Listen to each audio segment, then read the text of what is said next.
And we're live. Hey, everybody. Thanks for being here with us today on this wonderful Wednesday. Hope everyone's having a beautiful day wherever you are. And yeah, so for anyone tuning in to these shows for the first time, this is our weekly Q&A where we take questions from the community and just dive into all sorts of health related topics based on those questions and whatever's on our mind. And each week I'm joined by Toni Weel, who is an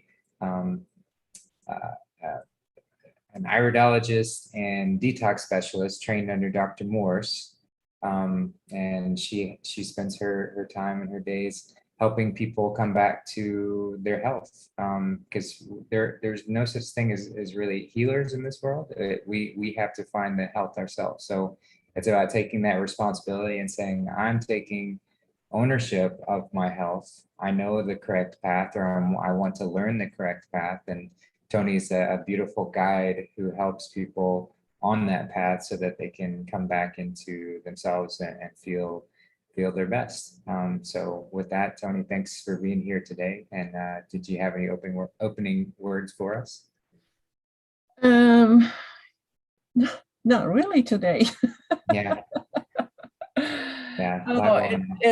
I always think about, no, not really always, but I do think about what shall I say? And then it's like, where do I start? And what is really important? And then you come to the conclusion is like, my own journey on how I got here is actually not that important. It's like, yeah, what you mentioned is that that we are all our own healers.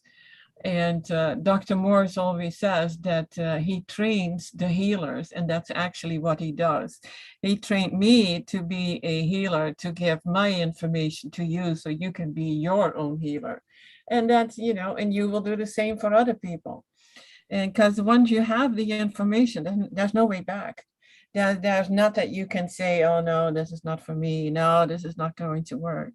You can make it work. And unless you like your pain in or disability or health problems that you have, you will get on this journey, because it is just the only way to get where you need to be and be in a healthy body, and not be on a host of different pharmaceuticals that suppresses the the symptoms. And I got in front of me and the parts from that is about neurological neurodegenerative conditions. And I don't know how it is for you, Justin, but when I was a kid, I never heard about, Alzheimer or dementia. It was like, yeah, people get old and they start forgetting things. We now know what it is. We just live in an acidic body, but 50, 60, 70 years ago, it wasn't not as bad as it is now. Not with all the foreign substances that are forced into our bodies, or what we take ourselves because we're so brainwashed that we actually think it's healthy for us. But nowadays, it's like everybody knows somebody with Alzheimer or with multiple sclerosis, MS. It's scary. To me, it is scary. So under neurological or neurodegenerative condition is Alzheimer, dementia, encephalitis, Huntington's, Lou Gehrig's, multiple sclerosis, Parkinson's, big one, and tremors.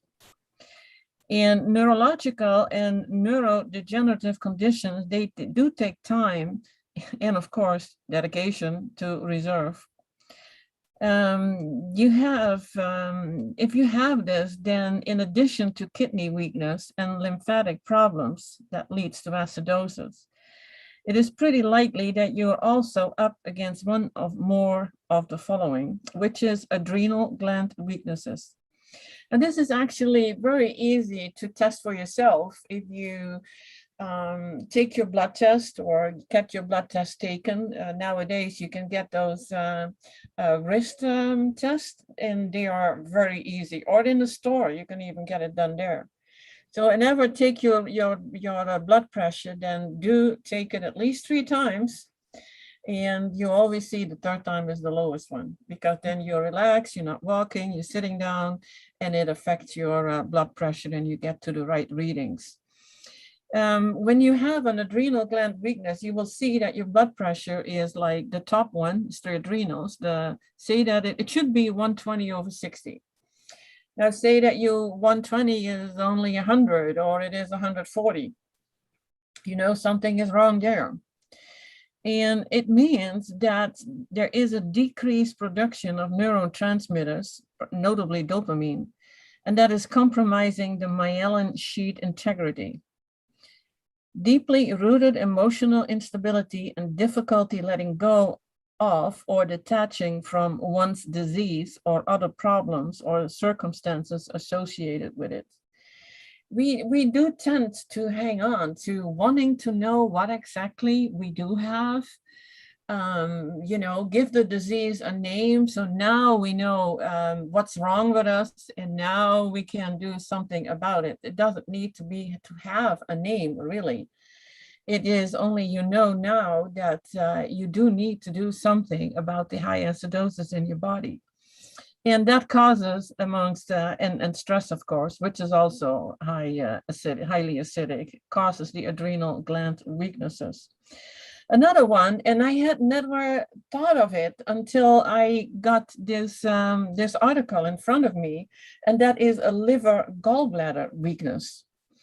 Now, compromised fat metabolism due to liver gallbladder weakness also contributing to degeneration of the myelin sheath.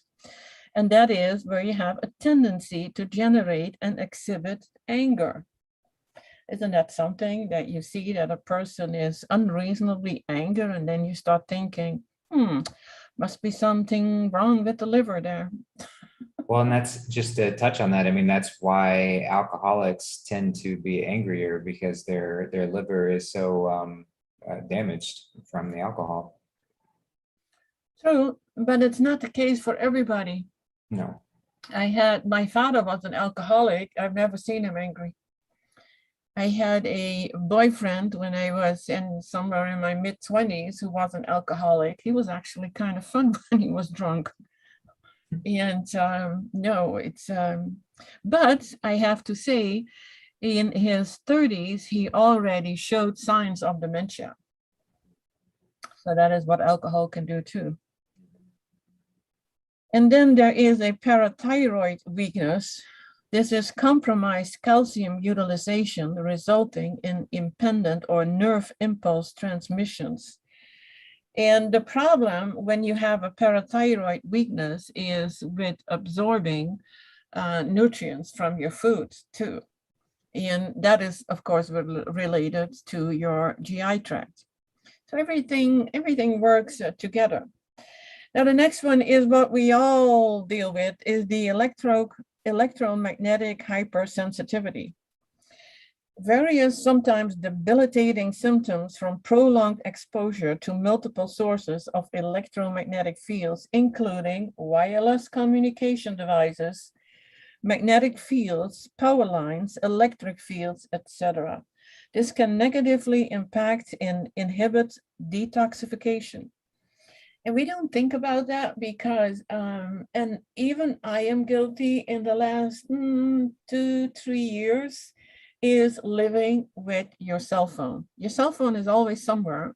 If it's not in your pocket, then it's in your hands, but usually not far from you. And it's not helping. And if you think now, my gosh, how could I ever live without my cell phone? Well, I've done it until, a few years ago. It was only used for emergencies if my car broke down, and then it was handy to have a cell phone with me. But other than that, I don't use it. And then you come to the conclusion, slowly but surely, your whole life kind of is around your cell phone. It's if it's not for Facebook, it's for the messages, and the messages are everywhere. The apps are everywhere. We go from Telegram to MeWe to Rumble to YouTube to Facebook and email and watching movies. And so it's always there everywhere. And I think we should try to get to do a step back if we want to heal. And yeah, we're here because we do want to heal. And even for me, it's something like, oh, okay, I have to get away from from this now for a while. Go sit outside and put your feet in the grass and get away from it, because it does stop your, well, can we say, would it stop the detoxification? It's not really helping. No. Yeah, I mean, just to give some tips on reducing the cell phone radiation and even Wi-Fi radiation, at night, it's a good idea to unplug your Wi-Fi router when you're sleeping, especially if it's anywhere close to your bed.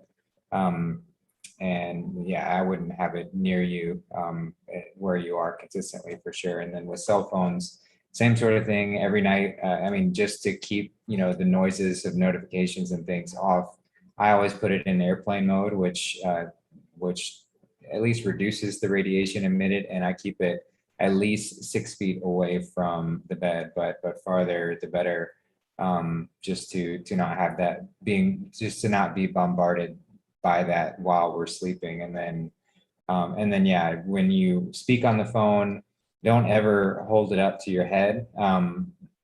Always use speakerphone if you can, or wired. Don't use the Bluetooth headsets. Those also emit radiation, but you can use wired earbuds. Those still emit radiation, but it's much less than holding up to your head. And you can even look into getting, I forget the brand of this, but you can look up different cases. And like this one I have, it actually has a plate on the front of it that has a radiation shield. And so it has little holes in here, so I can, and then the speakers at the bottom. So if I do need to hold it up to my head, I at least I can close the case, and I have this protective layer between myself and the phone to use that. So that's a good option. And if it's in my pocket, I use that case, which is also my wallet. And that anti-radiation side is always facing my body, so just to reduce that amount as much as possible. But those are just some helpful tips that I've picked up along the years to help out with that sort of stuff. And then, yeah, as Toni mentioned, go outside and ground. This is it, because as we're being affected by this radiation, we're accumulating this sort of electrical charge. And that's why the earth is so amazing to do, because it resets, it grounds and helps us to dispel all of that energy that we're accumulating. And Fairman in America is asking in the chat, thoughts on grounding wristband, mats, or sheets. I'm sure many of those work well. I have not tested them myself. You might want to test their effectiveness with an e-meter, like electronic meter, to make sure it is actually having a grounding effect. But I know many of those do work in that same sort of fashion. I mean, nothing's going to be better than the earth itself, but those I'm sure can be helpful to sort of dispel that energy. So there are multiple ways that we can, because it's difficult to escape all of it unless we go live inside a tinfoil room and just hole up in there. You can't really get away from it. But there are ways to reduce it significantly, and then just on top of just being in an alkaline state based on what we consume are certainly helpful ways to help with that. So yeah, I just wanted to add that little bit from me on the topic. Yeah, I'm just reading more about the I don't even know if I pronounced this correctly. Myelin sheet, M-Y-E-L-I-N. Mylar, I think is No, it's not A-R. It's M-Y-E-L-I-N. Okay. It must be like a different variation of kind of a similar material. But well, yeah. it is an insulating tubular casing that forms around nerve tissue. It has the purpose of permitting electrical impulses to be transmitted fast and efficiently along nerve cells. It is the slowing down of these transmissions from deterioration of the myelin sheath that is partially considered to be the primary problem with neurological conditions such as multiple sclerosis. Now here is where iridology comes in, because it's very useful as an assessment tool to determine whether there are brain lesions involved, radii solaris, emanating, oh my gosh, those English words. Emanating into the brain region. See, I learned something today. Nerve rings present signify nerve weakness, severity of adrenal gland weakness, and or liver gallbladder weakness. So that can all be seen in the iridology, in the iris. If a neurological condition worsens rapidly, or it responds very poorly or not at all to dietary changes and supplementary protocols, be advised to consider parasitical and environmental influences, such as electromagnetic field exposures as outlined above. I just read something about the, what was it? The electric, the power lines.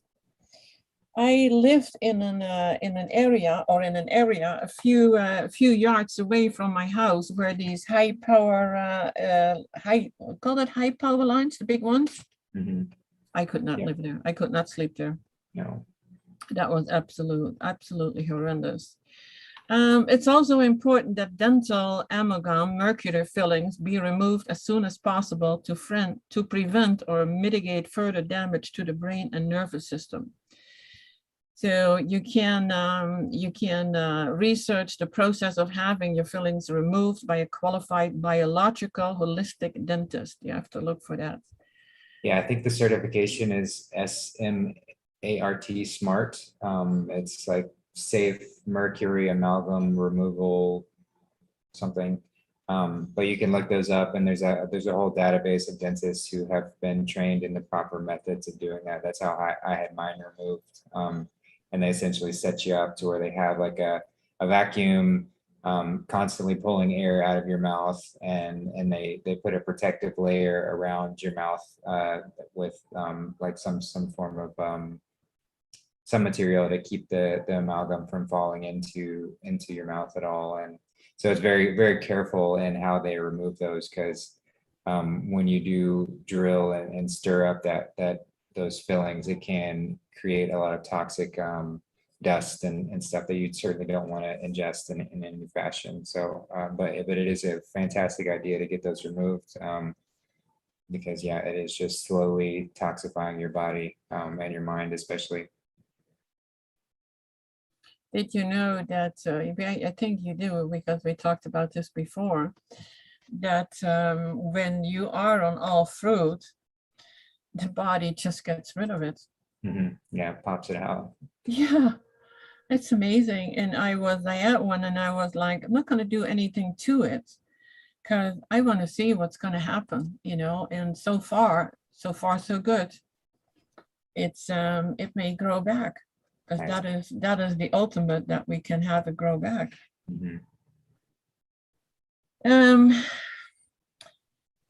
Neurological conditions, depending on the specific situation, often responds very positively to biomagnetic therapy, which is actually highly recommended. Sometimes physiotherapy, chiropractic adjustments, certain massage techniques, and earthing naturally. If it cannot be naturally, you can use a grounding mat, what you already mentioned, in conjunction, of course, with the proper dietary and herbal regimens. And consider that you probably also have high elevated levels of stress if you have one of these conditions. And be aware that meditation and breathing exercises are well advisable.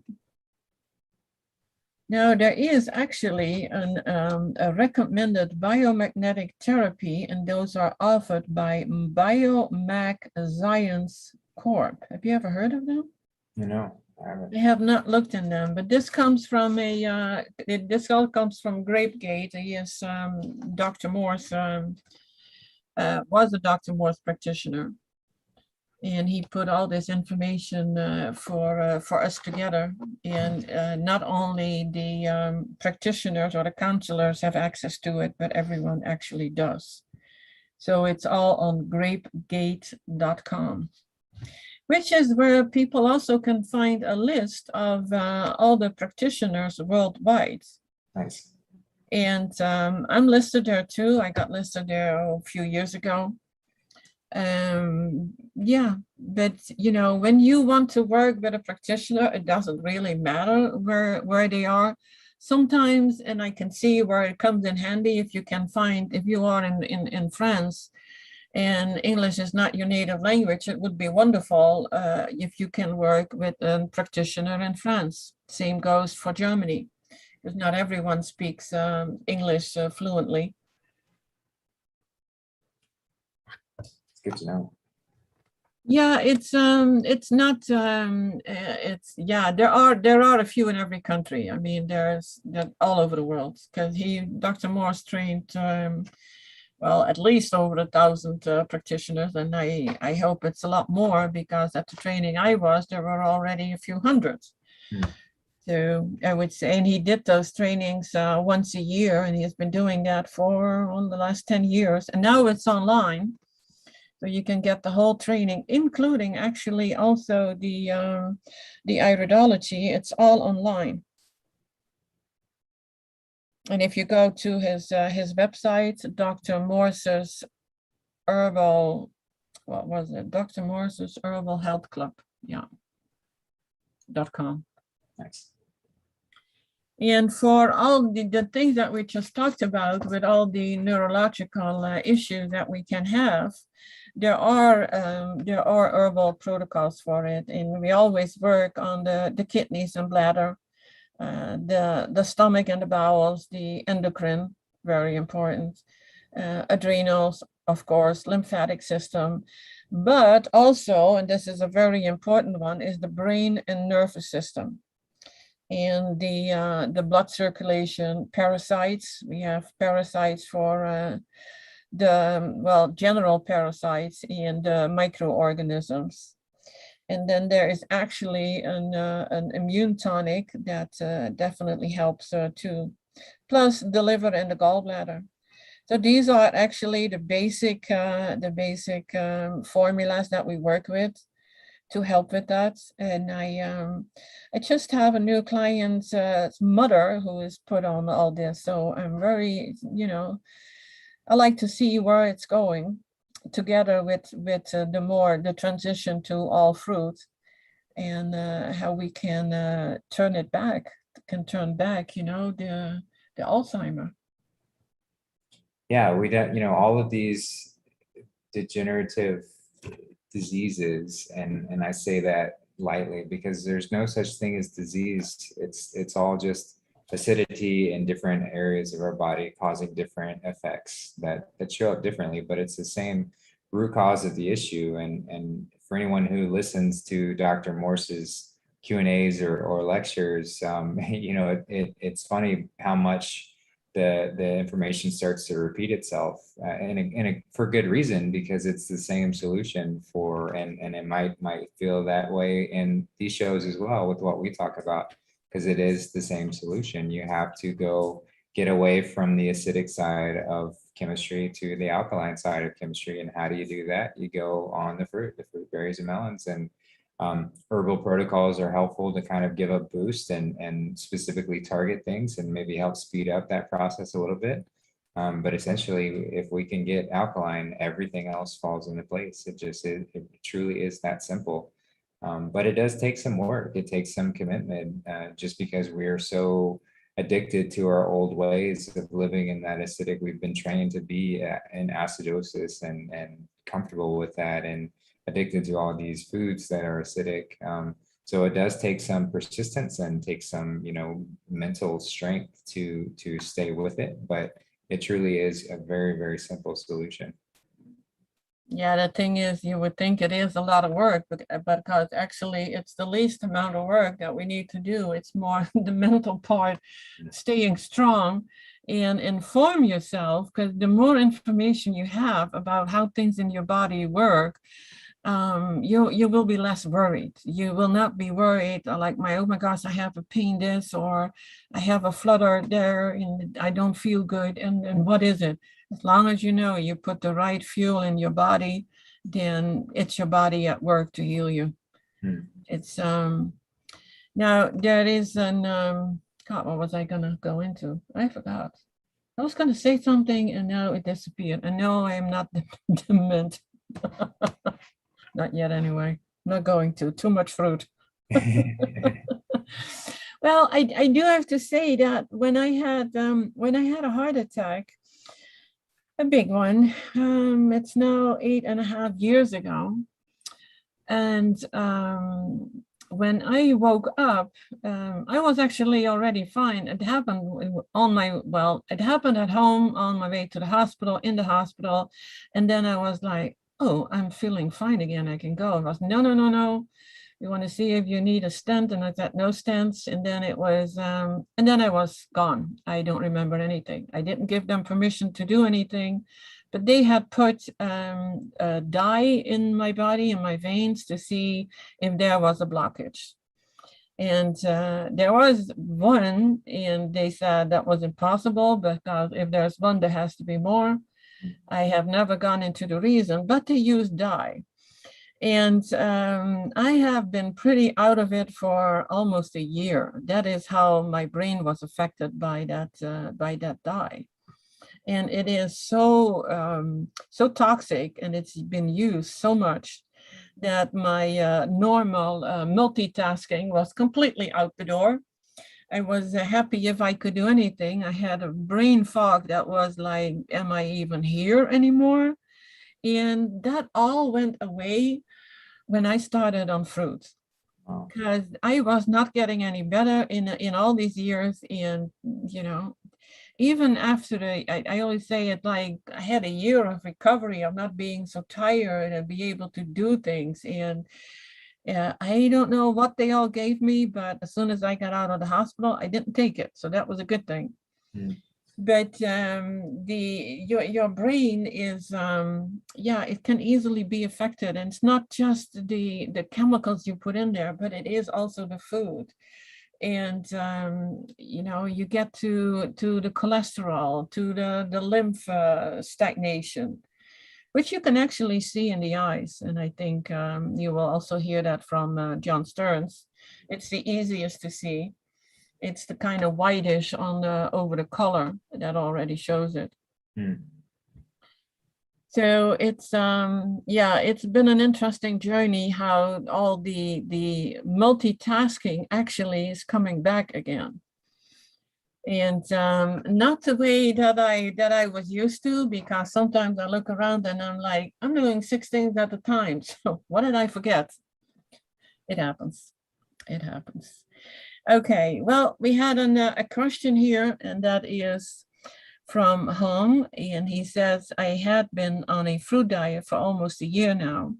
I did the fruit cleanse for 13 days. I am not sure what he means if he has been on a fruit diet for a year and did a cleanse for 13 days, maybe the juice for 13 days. Then I stopped because I had rashes. Now, this is very, very normal. This is a detox symptom.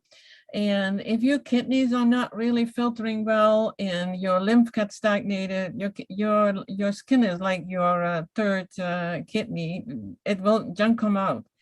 You got rashes, another one can get psoriasis or acne or whatever else can show up on the skin. So it is like, keep doing it. I just have my blood test done, and my A1C and my average glucose is 120, and last year it was 114. Hemoglobin A1C is 5.8%, which is high, and last year it was 5.6%. So it indicates that I am pre-diabetes. And this is something that we really have to get away from, that it's another disease with a name, pre-diabetes, pre-cancerous. Are there more of these pre-things that they have come up with? What happens when you eat fruit? It will fluctuate. It will be a little higher and a little lower.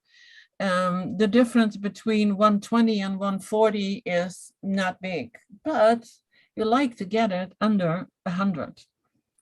Like when I'm a diabetic, and I have been going through a time with super high stress, and going through a divorce and not having a lot of money.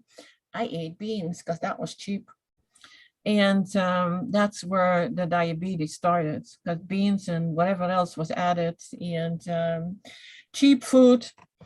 And my sugar was sometimes up to 320 and 200. And so I thought when I was on all raw, I was good to go, but my all raw still had some fat in it. So I could not get it under 180 and sometimes a little over 200. So it's not that I did the test. It was like when I was on 100% fruit, I was like, I feel pretty good actually, let's test it. And to my surprise, it was 80. I don't remember ever seeing it 80 in the last 20 years. So this is what all fruit is doing. So if you still have some high blood sugar, then look, really, it can be the little things that you overlook. For me, it was just a simple thing of an avocado, which is high fat. That's why I always come back to that avocado. Be careful with it. He says, I drink 48 ounces of watermelon juice and 16 ounces of orange juice every day and eat some fruits for lunch and dinner. I drink only 16 ounces of water a day. I don't know what I did wrong. I don't think you do anything wrong. It is just if you are on 100% fruit and you don't eat salads with dressings of oils and such, then keep on going and, test once in a while, see where it is, because you may need some herbal formulas to help you with this, and I can help you with that, but then I would need to have more information. And yeah, we can go from there. I have not replied to him in, I am sorry, I don't know if it's a him or a her. An Hong Dong, I don't know. But I will reply in email and get you some more information out, and we can go from there. But don't worry too much. It's like when you put in the right fuels and you feel good. I mean, if you feel bad, then you have to see where you can change something. Watermelon is very, very astringent. I know that I do respond very strong with watermelon, and I've heard that from a lot of people. So you may try some other fruits instead of watermelon. Try what is it? Apple juice, for instance. I come up with apple juice because I have a glass liter bottle right next to me here with apple juice in it. So good. Apple juice and lemon. Yeah, and be aware with how you combine your fruits, because if you say some fruits for lunch and dinner, does that include the veggie fruits? To see how you combine it, and then to give you a really, really good answer, I do need some more information. So and well said, and really just like Toni said, we kind of need to know more information to know when you say fruit cleanse, does that mean you're on 100% avocados because that's a fruit, which that would certainly introduce complications and problems, and or coconuts or any of the high fat things still could technically be a fruit, but it's not going to help us in the detox process. It's going to slow things down, because fat actually, as soon as we eat a high fat meal, it constricts all of our cells, and our blood becomes congealed and thick, and our heart has to work harder. And this has the same sort of effect in the lymphatic system as well. So it just slows everything down when we eat the fat. So if you are experiencing detox symptoms like rashes and things like that, that means that you have accumulated acidosis within your cells. So it's not a bad sign to get the rash. It's just an indication that you've got a lot of healing to do. So it's, we always have to get back to the fact that there's nothing that we can do to harm ourselves if we are on the juicy fruit. If we're on the subacid, acid, or even sweet fruits, as long as as long as they have a good water content. There are a couple that might not be as helpful, like bananas are not the greatest. Dried fruit is not going to be the greatest for detoxing, but for the most part, if you're on a sweet fruit diet and you're not improperly combining things, you're going to heal. And you might experience some uncomfortable symptoms. We've gone over a bunch of those before. I've gone through many uncomfortable symptoms. I still am going through some uncomfortable symptoms.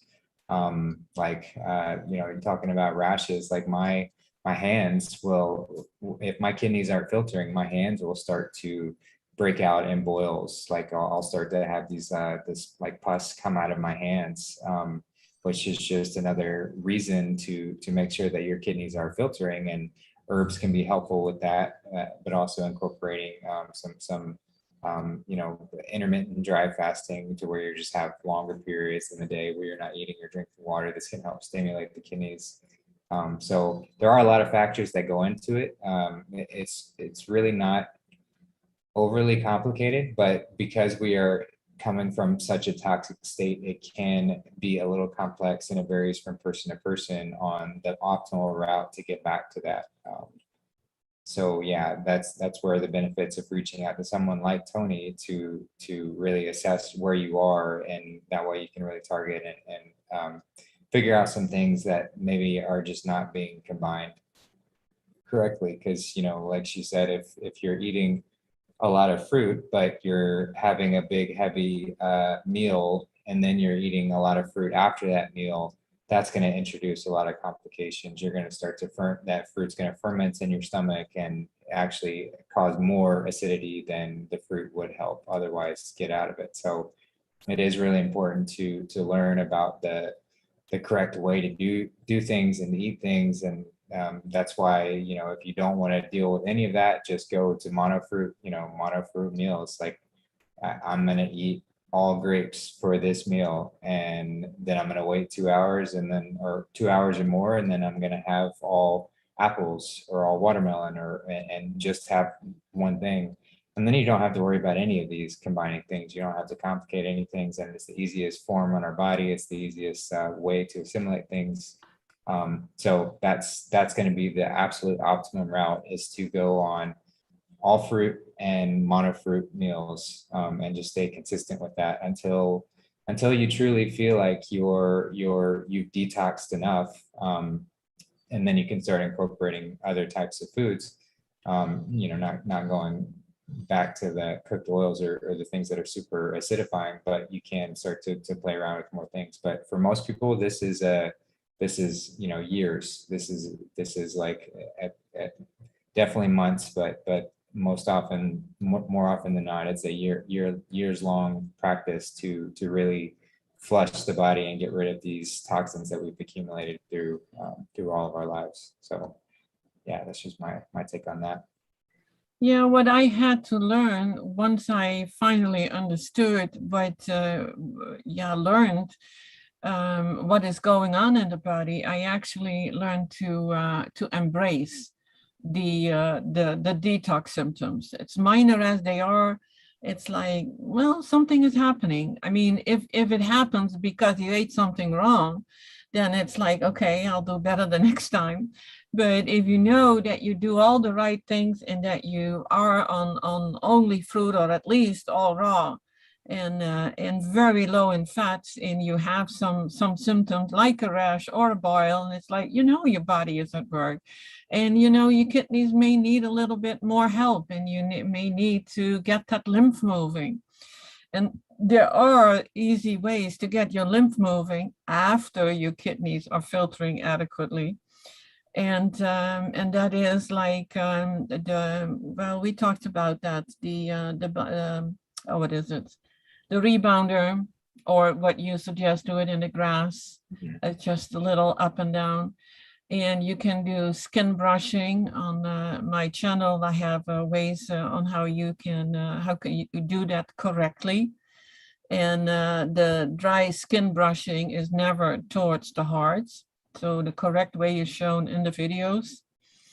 There is lymph massage, and absolutely do not do that if your kidneys are not filtering well, because it will hurt, and you can get actually lymph nodes that are getting hard.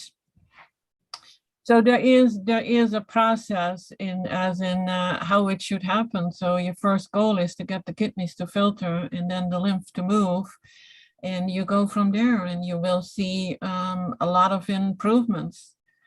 And for me, it was the improvements was there as soon as I left the bad foods out, even before my kidneys were filtering. But to get to 100% health, it's going to take a lot longer for me. I have a few more years probably to go, like what you said, it's not going to happen instantly, which is what we expect in our society. That's always so, here you have a pill and now you're good to go. And we have to get away from that way of thinking. That is not what is working for us. It's suppressing symptoms. And yeah, I can see, if you have a full-time job and you need to work, you don't have time for all the detox symptoms, but that is where you go slow. Don't jump in it, from a standard diet into a fruit diet. I think we spoke about that last week, how bad that can be, and what kind of results you can have if you do that. You can get pretty sick. I would never ever recommend that. So it's but if you are on all fruit, there's nothing that can go wrong. And I know some people, probably especially the ones with excess thinness, losing a lot of weight and cannot lose more, or people who are on all fruit and then gain weight. There is then something else that is not working right. So this is always where somebody who has a little bit more experience, like the Dr. Morse trained practitioners, come in, so you can ask them. So that's why we're here for.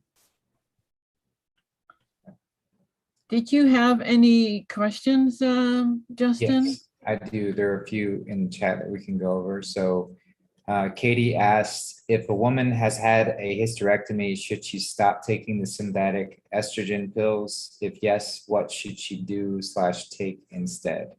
This is kind of interesting. I have a few clients who had a full hysterectomy, and yes, some people are on the synthetic hormones and got away from it. We have a female reproductive tonic with it's an herbal formula that helps. And again, you need to have the kidneys, the adrenals, the lymph system working, and then everything together that works. One of my clients had an hysterectomy, never took any pharmaceuticals for it. She said, I did not notice a difference. So is it because we have always been told that when you have a full hysterectomy, you need the pharmaceuticals? But I believe that whatever you do to the body adjusts to it. And you give it a chance. If you take the synthetic hormones, you do not give your body a chance, and you just put in foreign substances that the body has to deal with. So yeah, you always have to make your own decision, as in not taking anything, or just working on the right foods with some herbal formulas, and give your body every chance and see how you feel. It's different for everybody. Yeah, I don't have any experience with that myself, but I would say that there's nothing that can't be cured and healed by adapting to an alkaline lifestyle. So, God wouldn't create us to need pills for anything. So it just really is taking that leap of faith and jumping off, but you've got to really decide and go with your own discernment as to when you're ready and how you're going to do that. But yeah, you can, Kathy, you can connect with me and we can go over what would be the right procedure for you, what to do. And then you can decide if you want to go that route. I will never tell you, you have to do this or this, it's always your own, you need to have the information and then make a decision as what works for you. Yeah. Okay, then we have one on, Susan asked about grounding mats. So yeah, I spoke on this earlier. I haven't used them myself, but I imagine it would work. You just would have to make sure to test your outlet that you have it plugged into to make sure that's actually grounding, and that it has a grounding effect. Otherwise, it's just, nothing.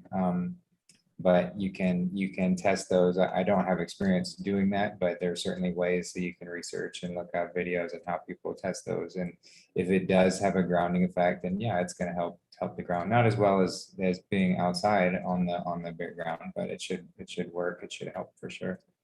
There is actually something to it, and I do not exactly remember what it said, but look up the negative impacts of grounding mats, because you can look at all the positive effects, but also look up the negative effects, because it was the reason that I didn't buy one. So yeah, look up both sides and then make a decision if it would work for you. Yeah, well, and with those sorts of things, yeah, it's always good to research and take into consideration, the information that's out there, but also keep in mind that if there are negative effects put out there on the internet, it could be because it's a good thing, they've put out some negative information to deter people from doing it. They do like to put that sort of disinformation out there, but I don't know for certain. I'm just throwing that consideration out there. Yeah, but also think about this. It is not in any way natural. No. So, is it good for the body? Is it what we need? Do we feel better on it? Those things are not really cheap. Well, you can get the smaller ones actually for under $100, but it is the same as with the infrared saunas. And I just had bought a really nice big 2 people infrared sauna. And then I met Dr. Morse. And he said, you're burning up the insides with infrared. Yeah, radiation. Yeah, so I've never used it. Well, never used it. I've been in there, I think 2 or 3 times. So now it's sitting there, and I can't, with what I know now, I can't even sell it. And so now it's a play toy for the cats. A playhouse. Sue Hoodie asked, is there a good raw food cookbook with fruit and veggie food recipes? I'm looking for a good salad dressing recipe. Yeah, I found a few myself. I'll sometimes look through them. There are lots of YouTube videos and stuff online. If you just look up, raw salad dressings. I found the easiest to do, is you don't want to get super complicated with spices, and a lot of them will add like salt and garlic and all these other sorts of things, which really are not good for us to consume. A really great simple one is just take tomatoes and mango and blend that up, and it is absolutely delicious.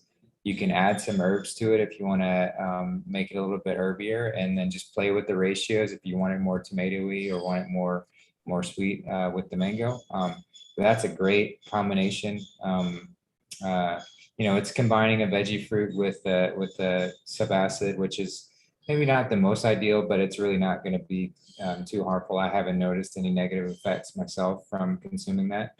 And then, yeah, just playing around with that. So playing around with that combination, or really just blending blending veggie fruits or fruits, making simple lemon-based dressings. So just taking lemon, maybe lemon and tomato, and adding herbs. That's also a really, really good one. So yeah, simple is always better. And it does kind of come back to the fact that, we're not really meant to consume salads. If it's not palatable by itself, it's not really designed for us. So often in the raw food community, there's this craze over, you got to have your salad, you got to eat your big giant bowls of leafy greens and hard dense vegetables and make sure it's all raw and all that kind of stuff, which is we're not herbivores. We're not really designed to eat that much cellulose. We don't produce any cellulase within our stomach. So we can't break that down unless you introduce artificial enzymes, which are going to introduce other problems if you start doing that. So it really just comes back to looking at what we're eating and the fact that what is palatable without adding any dressing or spices or anything like that. It's the fruit. So if it's not palatable without that kind of stuff, it really should be looked at, and then maybe we shouldn't be consuming that kind of stuff. So just something to consider. I mean, it is fun to play around with different raw food recipes and do that kind of stuff. But ultimately, coming back to the fruit is going to be the best route for health. So yeah, don't beat yourself up. It's fun to explore, but just keep that in mind as you do explore it. Yeah, the only thing that should be or can be combined with veggies or fruit is actually lemon. And a little apple is not too bad. You can do that too, but anything else, I know the mangoes are great, but I wouldn't suggest it. What you can do, I think you put that in the show notes, that mucusless food PDF. Mm-hmm. Yeah, you have that in there. What you can do, you have to get creative. I mean, whatever you have as a salad, you can use as a dressing. And, you just put part of it in a blender, you add some herbs to it. The Italian, what is it? Italian spices or Italian herbs. The dry herbs, that's a variety of all kinds of kitchen herbs in there. And that actually tastes great. Mm-hmm. Can put a little dulse in it if you want it a little saltier.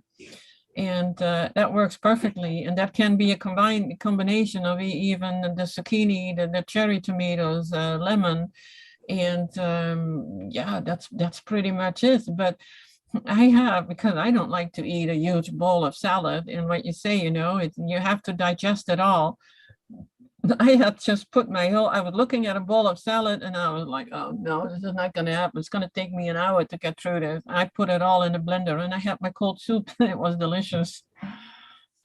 So whatever is on that mucusless food list, it has a section with the foods that you want to or should eat when you are on a detox, but it also has the before or after the detox foods that you can safely eat. Now, there are actually cooked foods on it. I do not say that would be a good thing for if you're still healing, because you may not want to be on 100% fruit for whatever reason. It can be your work, it can be a family outing, a vacation, but then keep that list with the foods, and even in restaurants, you can find stuff that you can eat.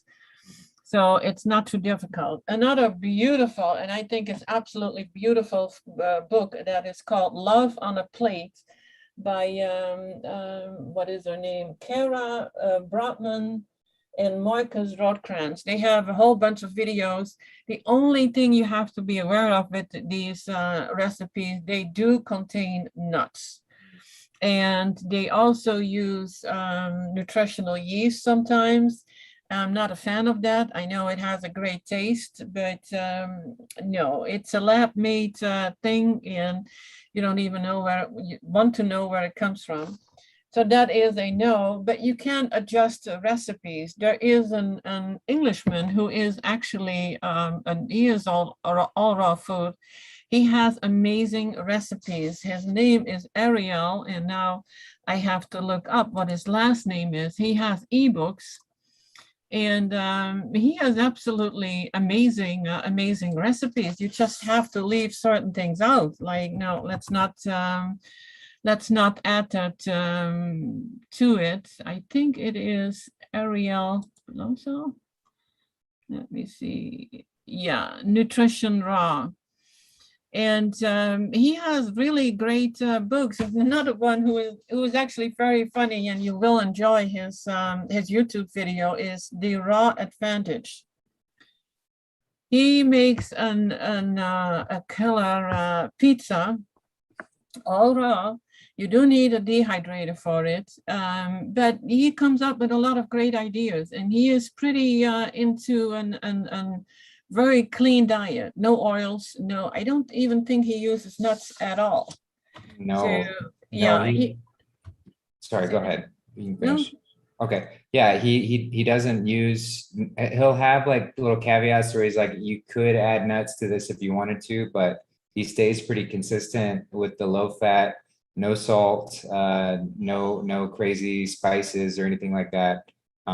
Yeah, he's great. I love his YouTube channel, and Eugene has just been, he's been poring over those recipes and making all sorts of great creations from that. So yeah, that's a great YouTube channel to recommend for sure. Yeah, it's not like a daily thing that you have to do, but I can see where when you have family over and or friends, and you want to have some delicious recipes, those things would be great to try out. What they did, but actually with that book by Marcus Brotman, Love on a Plate, the gourmet uncooked book, plant-based versions of the most favorite meals in the world. And it's not a cheap recipe book, and they do have a lot of videos. But if you look at the recipes and then you look at your list with the mucusless foods, that's how you create the things. But it's different for everybody what you feel that you need when you have people over. That is what I would do. I would make them a great pizza. I mean, it's preparation of probably a day and a half before, because it needs to be in the dehydrator overnight. But this is also how you can introduce raw foods to people who are not used to it, and show them that it is delicious, because you will have people that think that you're crazy about what you're eating. Oh, you eat all fruit. Well, there is more. You can eat more. It's just the healing part. It would be best to do all fruit, but you don't have to deprive yourself from other things like, oh, I can't have anything else ever again. You can, and still be healthy.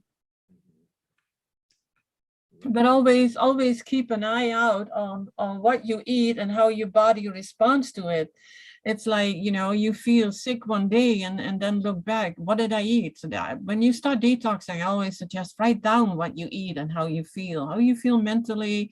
Do you have any bowel movements? Is it more, is it less?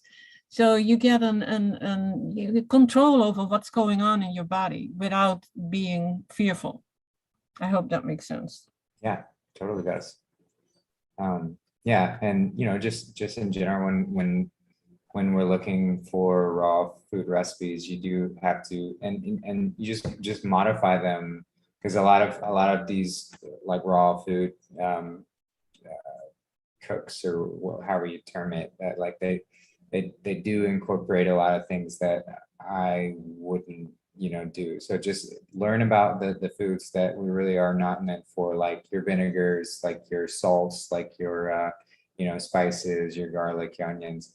And whenever you see those things, just find a way to take them out of whatever particular recipe and play around with it and make it your own. So that way you can modify the things that you see and still keep it within that sort of healing path. But always good to check that out.